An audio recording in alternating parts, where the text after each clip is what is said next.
this is how you get it. The only other way is we have an online class for Washington State history. It's not very fun to do. It's easy, I would say, but it's just one more thing it's online. You actually don't get a grade for it. It just meets that requirement for graduation. So it's kind of the last thing on your mind as a student. So I wouldn't recommend getting to that point, but if you do, you have it as an option. For science, it's 2 years. Occupational education is 1 year or 1 credit. So an occupational education class is a tech class for the most part. Or a vocational class. We have sports marketing, fashion marketing. We have exploring the world of business, graphic design, photography, video game programming. So we have a lot of options in occupational education, but you only need 1 year for graduation. For physical education, you need 1.5 credits, so that's 1.5 years, so 3 semesters. We try and have our freshmen take at least 1 PE class, just to get 1 out of the way. They have to do 3, so might as well take 1 as a freshman. The health class is just a half a year or a half credit. We usually try to have our sophomores take that class. They can take the class as a freshman, they can take the class as a senior. We do have seniors in health. It's not that fun for them because they're surrounded with sophomores and freshmen, and they're talking about some fun stuff. So we usually try and get them in there in sophomore year. Visual and performing arts, 1 full year of the same type of art form. So visual is, we have intro to visual art, we have drawing, calligraphy. Performing arts, we have orchestra, 3 choirs, actually 3 choirs during the day and 1 zero period choir. We have 2 bands during the day and 1 zero period, so 6:30 in the morning. Then for senior project, the senior project is facilitated within either the English or the senior social studies class. You get a half credit for doing it. Again, it's those 15 hours, making sure you track your hours, do your presentation, all of that stuff. And so that's an extra half credit that you get. And then the electives. So a lot of students and parents sometimes see electives and they're like, 6.5 electives, how are we ever gonna get all of those electives? So let me tell you a couple ways. So science. Let's say your student does pre-AP bio as a freshman, pre-AP chemistry as a sophomore, and then they take physics as a junior. If they only need 2 years of science to graduate, the pre-AP bio and the pre-AP chemistry will meet that science requirement, and then anything they do beyond that, so physics or AP chemistry, AP environmental science, will just get bumped into electives. So it's all the extra stuff or anything that doesn't fit in a specific category. So for instance, if a student takes Spanish, we don't have Spanish as a graduation requirement, or even world language as a graduation requirement. It's a university requirement. So that would get bumped into electives. The one world language that we have that kind of fits another requirement is ASL. So our American Sign Language can also count as occupational education. So again, some of our classes can kind of fit into, like graphic design can either be an art or an occupational education. If you've done art and you've done OCC-Ed, then it'll be an elective. So things will go to where they need to go. Yeah. Do 8th grade AP classes have any bearing on high school? They have bearing on placement. Like if a student's in an advanced class already as an 8th grader, if they're taking a high school class, it's similar to what we'd have to do for like algebra or geometry or world language, which I'll get to, I think it's the next slide, where we'd have to ask to bring up that credit. But if they're in an advanced English class or an advanced math class right now, what we would do is around February, we get information on what they've done in terms of classes, state testing, and then based on that information, we place them. So students will be placed in like pre-AP English 9 if they've done well in their English class that's advanced, or just a standard English class as an 8th grader, and if they have state testing that also supports that. And so is that kind of what you're asking? Okay, yeah. Yeah? Do sports apply towards PE credits? No, they do not. Other districts, yes, they do sometimes, but we do not do that. It's too bad. I actually wish we did. So yeah, pretty much students have to do PE and health to get their PE and health requirements. Every once in a while, you can waive it, but it's not very likely.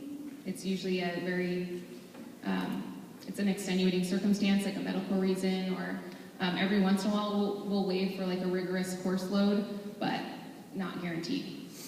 And we do also have a 0-period weight training class that we can offer.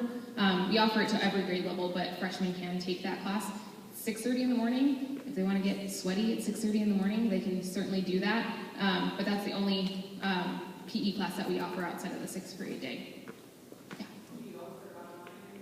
No, we don't. The only online PE or health that we have is for our AVID students. And that's only because our AVID students have to use AVID as one of their electives. So it basically bumps out some of their other choices. So we offer PE and health for just AVID students. If you're an IB student, you can take health or PE there online as well, but it's pretty limited.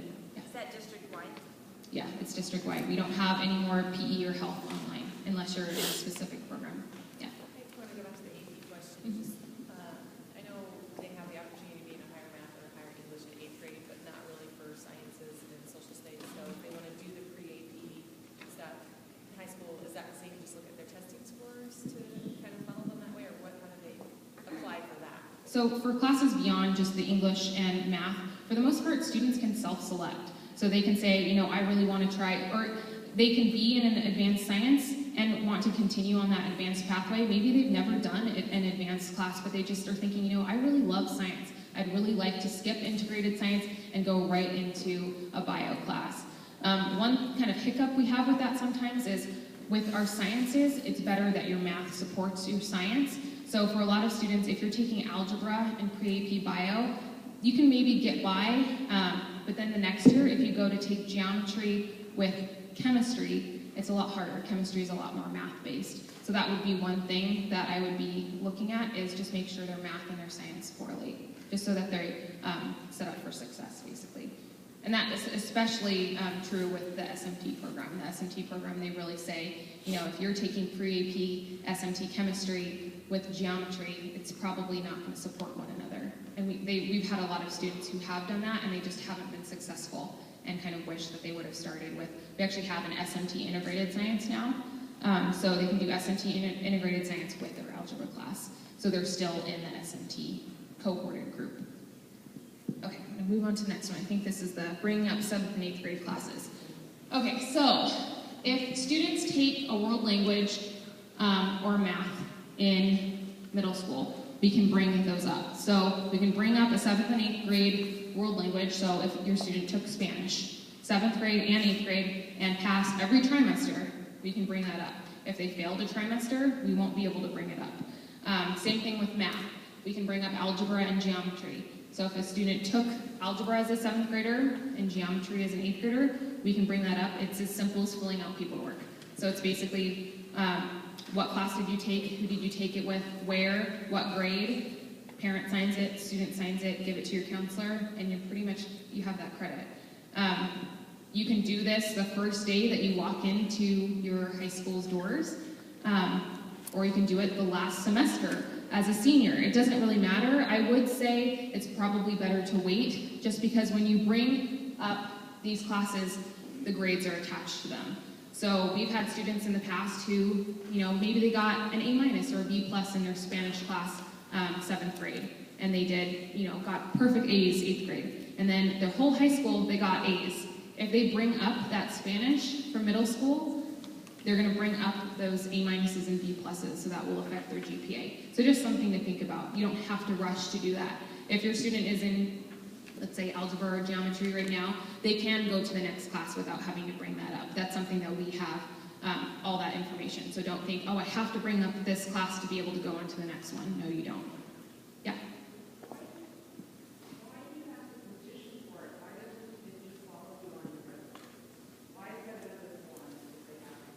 So it's basically for that reason. So if a student is in a class and they maybe didn't do so well, they don't necessarily have to bring it up. They don't have to have that follow them to high school. Because, I mean, you know, who knows what could be going on in middle school. If a student, you know, had a tragedy or just wasn't focused, and then they get to high school and they're like, okay, let's do it. And they do well, maybe they don't want that grade to follow them. So that's why, and it's the easiest paper ever. You just have to sign it, say what class you took, and it'll go on probably that week. And we usually ask the student, like, are you sure you want to bring this credit up? You know the grade is going to follow you. Some kids are like, yes, I need this credit to graduate. I don't care if it's a D. Other kids are like, ooh, it's an A-, maybe I'll wait and see how I do. average of all 6 trimesters? So I think how we're doing it now is 7th grade is like first semester of Spanish 1, and 8th grade is second semester of Spanish 2. So they do average those. In the past, I mean, we've had students who that helped them or hurt them. So sometimes we can say, okay, that's just 1 credit going in as 1 grade. If like the average is, you know, higher than doing it in separate semesters, we can kind of finagle. But for the most part, 7th grade is first semester of Spanish 1, and 8th grade is second semester of Spanish 1. So they got to pay attention 1 semester. Okay, so 4-year college admission requirements are slightly different than our graduation requirements. English is the same, you have to do 4 years. Social studies is the same, you have to do 3 years. Math is 3 credits, so 3 years of math. The caveat to that is that they want you to be through that advanced algebra or algebra 2 class. We do have other options for the 3rd year of math, so if your student was maybe on a different pathway and didn't want to go straight to university, they can take money in math or math with applications. Colleges would really rather not see that. They want algebra 2 because that's going to help them prepare for college level algebra and beyond. So they want to see that you're through advanced algebra, and they want a senior math class or an algebra-based science in the senior year. So if you have a student who does algebra, geometry, algebra 2, and then they think they're done, not really. Washington universities specify that they want this. They want to see math in the senior year or an algebra-based science, unless you're through pre-calculus as a junior or you've gotten it taken care of before your senior year. And that's basically because you're going to have to do math when you get to college. To just be placed into a class, you have to take a test and see where you are. If you're not taking math as a senior, you might not do so well on the test. You might have to be put into remedial classes. So that's basically why they have that requirement. And like I said, this is Washington State specific. Not every school will have students do this. But again, if your student is planning on going to university, they're going to want to see as much math as they can fit in, as much science as they can fit in, you know, as much as everything. And you'll want that for your student too, to just make them more marketable. World language. You have to do 2 years of the same language. So if you do have a student who, let's say, did Spanish in middle school, they did it 7th and 8th grade, that counts as 1 year of high school world language. Then they could do Spanish 2 as a freshman. They can be done, or they can continue on. Again, like the other math and science, the more you do of something, the more marketable you are. We have students actually who take 2 years of a foreign language, and then they take 2 more years of a foreign language. I would think universities would probably prefer that you continue on, just because I know I took 2 years of Spanish. I can't speak Spanish. So I would say it's better to probably focus on one language and just get more in depth. And we, like at Skyview, we have AP Spanish. We have some AP options for German and French. So we have advanced classes. So if students do want to go to those higher levels, they can. And then visual performing arts, there's just one credit, 1 year. We have heard from some schools, not many, but some schools will specify that they want a true fine art. And so what that means is that they want a performing art, such as orchestra, band, choir, or they want something like drawing or calligraphy. They don't necessarily want the tech art, but that's, you know, those are the schools that are like very specific or have very rigorous application processes. So that's not every school. If you apply to WSU, they'll take photography, they'll take graphic design. But at some of those other schools, like out-of-state schools, California schools, sometimes they won't want to take a tech art. But most of them specify that on the admissions website. Do you really need to look at that if your student's just going to be a freshman next year? You can, but it's just important if you're wanting to look at, you know, more options than just maybe Washington. Okay, and then science, 2 credits, so 2 years of science. They want 2 years of a lab science. So biology, chemistry, physics, human anatomy. Some schools will count integrated science as a lab. Again, some schools won't. So it's best to have a true lab science. And then on here it says Western Washington requires that one is either chemistry or physics. Okay, so SM